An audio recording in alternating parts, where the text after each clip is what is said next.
Hello, and welcome to Voices Unleashed, in which we celebrate musicians, singers, artists, and their influence on our community and beyond. My name is Alexandra Babbel, and I have been having so much fun doing this series, and so grateful to Now Media for this opportunity. Today, I'm really so happy to introduce to you my friend and colleague, Jaalah Ward. Hello. Hi. So Jaalah and I, we know each other in an unusual way. I first met her sister, who was a member of Candeska, and then her mother, who became a student, a voice pupil of mine, and continues to be one. And in the process of learning about this family, I learned about Jaalah, who has an incredible talent for composition. So when I learned about this skill, I then learned about what she wants to do and what she started to do. And we want to talk to her about that and celebrate that. So welcome, Jaalah. Thank you so much. So, hey, we matched. We look good. All right. In real life, this dress is green, but on camera, it's turned into this interesting orange. I don't know why. So it's very interesting. Tell me a little bit about your beginning as a musician. How did you first start training your voice or your piano, or what was your instrument? Yeah, so I guess my initial instrument was the piano. All 5 of my siblings and I started taking lessons, but it only lasted a few months. And then my mom kind of took us out because we were, I guess, progressing a little unevenly, and she didn't want that to cause any rifts in our competing, comparing among siblings. Yes. Your mom's the referee, right? Yes, exactly. How many siblings now? 6 siblings, so 7 including me. Yeah. Wow, that's a big family. Well, that's amazing. And your mother is completely fit and trim. I don't get it. I don't know how she does it. Anyway, so you started in piano, and then? Yeah, and then so after that few months, I took a break and moved over to the violin. And that was when I was about 8, I think. And I did the violin for a year, and my mom had to bribe me to practice the violin by saying I could play the piano. So I think after a year of that, she kind of came to the realization that maybe it would be a good idea. So wait, if you practice your violin, yes, I'll let you go back to the piano. Yes. Okay. Yes. So we kind of figured that out, and then I started piano when I was about, I guess, 9 or 10, and then continued on through the RCM. So that's the Royal Conservatory of Music. Yes. So you went all the way through the program. Yeah, I finished with my ARCT. Wow. In my graduation year. Yeah. ARCT is? The Associateship of the Royal Conservatory of Music. Yeah, something Toronto. like that. Something. Anyway, if you lines. go through this program, and you finish all the grades up to that ARCT level, it's like having an associate degree in music from a college or so. Yes. Yeah, this Royal Conservatory of Music is an accredited music program, but it's often, all the teachers are in all the towns all throughout Canada. It's also a thing in England, and now it's actually a thing in the States as well. So it's a beautiful program for classically minded individuals that give you a strategic way of seeing your progression, right?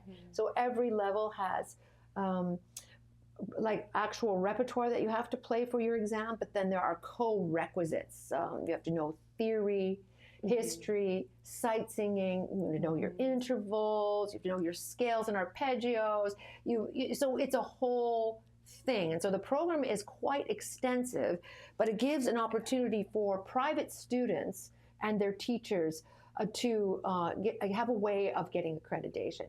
So after that, typically it's okay for you to start teaching. So did you? I did, yes. Okay. I started teaching at first in Saskatchewan because I was there for school for a few years, and then I came back and worked at a music school for the last kind of 3.5 years. That's great. Yeah. Do you enjoy teaching? I do, yeah. I took a step back because I'm also a student and getting my degree, my teaching degree right now for the education system. So yeah, so that was a bit much. So I took a step back from teaching. Enough. So you have your bachelor's degree already, and you're doing your last year, which gives you the opportunity to get into the public school system? Yeah, yeah. So it's the Bachelor of Education. Okay. Yes. So then you'd be able to teach any grade or any subject, or what do you end up with? Pretty much any grade. They kind of split us into 2 sections, one for teaching adolescents and one for teaching children. So I'm in the teaching adolescents stream, but you can really do anything with it. Oh, wow. Once you're done, yeah. Okay, that's great. You know, and I love that about you, that you have this amazing plan. Like, your feet could be firmly planted on the ground with an actual daytime job. Yes. Have you ever heard of the phrase, don't quit your day job? Well, a lot of the musicians that I know would love to pour themselves into their passion, but doesn't always pay for the groceries, the rent, etc. So my dad asked me to get an education degree first as well. Okay. Because, you know, my papa from Ukraine, and being an immigrant with this wonderful opportunity to live in the West, told me that the best thing a woman could do is be a secretary or a teacher. Those were the 2 options back in the day, according to papa. We've changed. But, so I got an education degree as well at first, and then did my student teaching and realized that I'd like to go on, get my master's, etc., in opera performance. But you have another passion that I think is so relevant, so accessible, and so current, and that is making music for movies. Yes. Okay, so what was your first inclination to go in that direction? Well, it's always been, I guess, kind of a dream of mine. Like, I've always loved writing music, and I've written a lot of music on the piano. And I think the first kind of score, I guess, that I wrote was actually for a novel series that I had written. And so I think connecting the music to the story was really relevant for me. You wrote music for a novel series. Yes. How does that work? Well, it was all buy the book. Well, it was the link. I don't know. It was all stuff that I had written, so I was very, very close to kind of the story and the heart and what it was trying to do, and all the characters and all of that. So it was a really fun, I guess, kind of experiment for me to see how I could match the music that I was writing to kind of the different scenes and the different phases of the book. Yeah, that's fascinating. So I have a question for you. Yeah. In opera, this is my world, where I come from: opera, art, song, orchestral music, symphonic music. But typically in opera, a composer will choose a leitmotif for each character. And a leitmotif, if my friends out there need a little help with that term, you probably already know this, but leitmotif is like that little bit of music that reminds you of a specific character. And if I could give you all an example, it might be Darth Vader. And he has this music, it comes on and you know it's Darth Vader, right?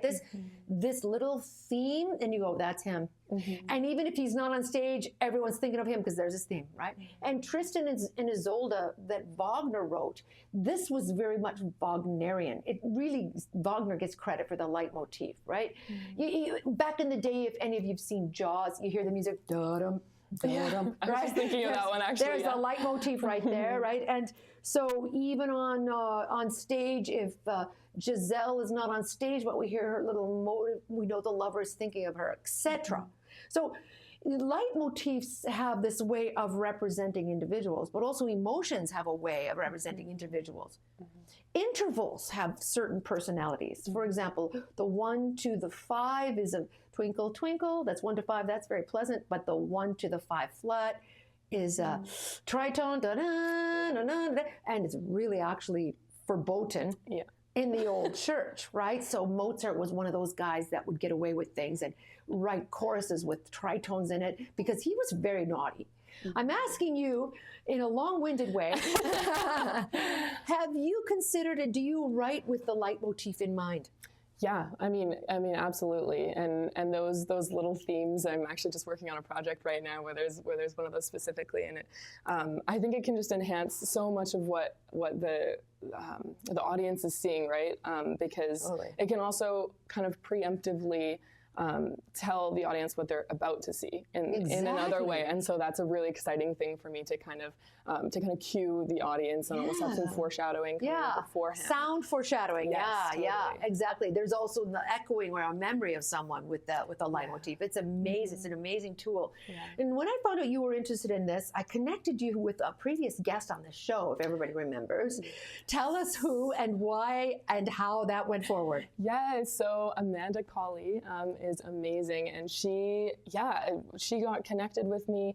I initially chatted with her, kind of not really knowing what the whole scope of writing music for film even looked like. And obviously it had been a dream of mine and something I had dear friends in high school who pushed me and had always been telling me, you need to do this. And I kind of, my response was, I mean, I would love to, but I don't really think that that's possible. And so it kind of always seemed like this thing that you could only do if you were kind of Hans Zimmer level, like in Hollywood and all of that. And that's not really something I was drawn towards, I guess, but the music I loved and the idea of it I loved. So I didn't really, I guess, even see it as an option. And then talking to Amanda, it was incredible to hear her story and how she got started. I think she was a guest on the show. Her story is amazing. In one of the previous episodes, you can look back, and she's won many awards. She's an astounding composer with a similar start to yours.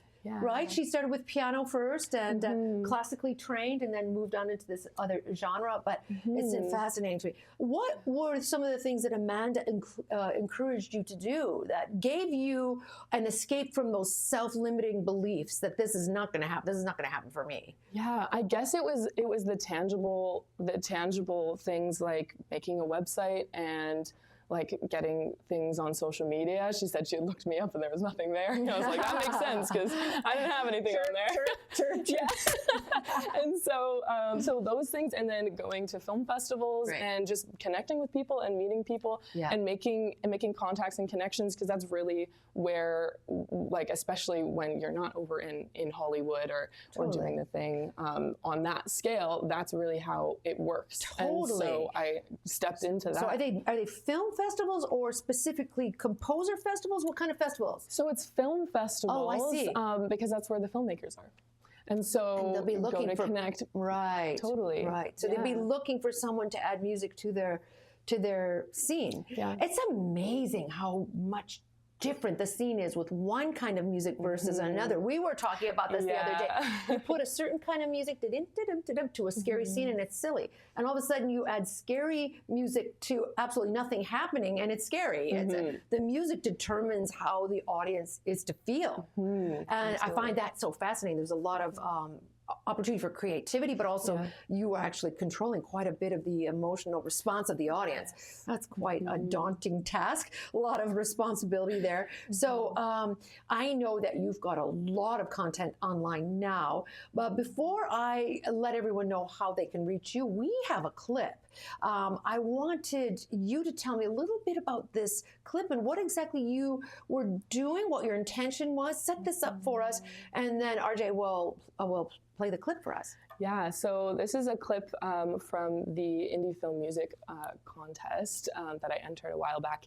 And it was one of those, like we were just talking about, it was one of those videos that kind of, I didn't fully get it at first. I had to watch it quite a few times in order to fully kind of understand what the heart behind it was. And then once I was able to find that, which is it's a film about really identity and finding oneself and accepting themselves for who they are, all parts of them.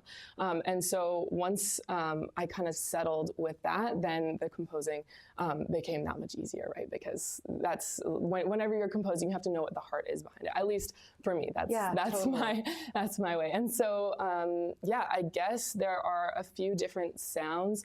There are two different characters. There's a girl and this kind of fire spirit that kind of is herself, I guess.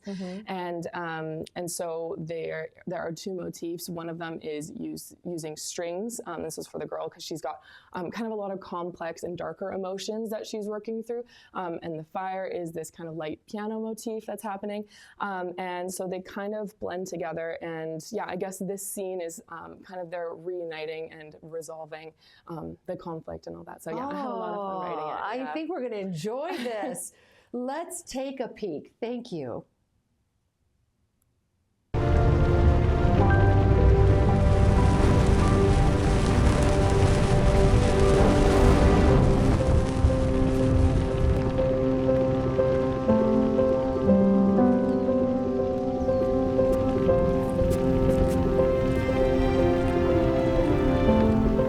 I'm sorry, I can't.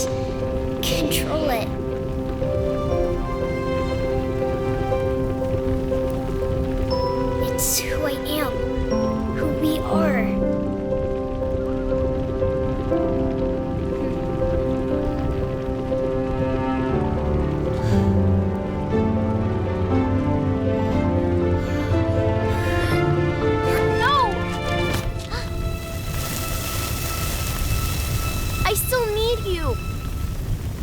I'm sorry.